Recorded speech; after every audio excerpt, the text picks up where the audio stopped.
Okay, I'll just show you how to stream music from your mobile through the Bluetooth audio system in this 2017 BMW X1.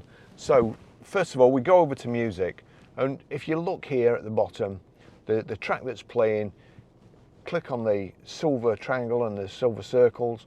You'll see their iPhone and BMW 64894. If there's no tick next to that and it's on iPhone, just tick it like so.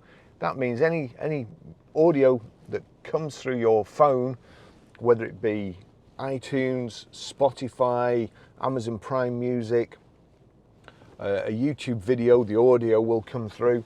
So that's it. We'll go back to there and we'll click play. I'm going to turn it down here over to the system, and you've got the media button, the top left hand, click media.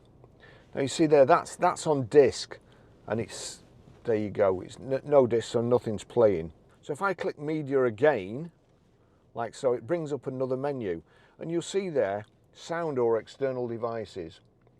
We want external devices, click on that, and then we want Barry's iPhone 12, click, showing what the same tune that's playing here. I'll turn this up, and then when I turn the phone up, the music will play through the system. That's it. That's how you play music through the system.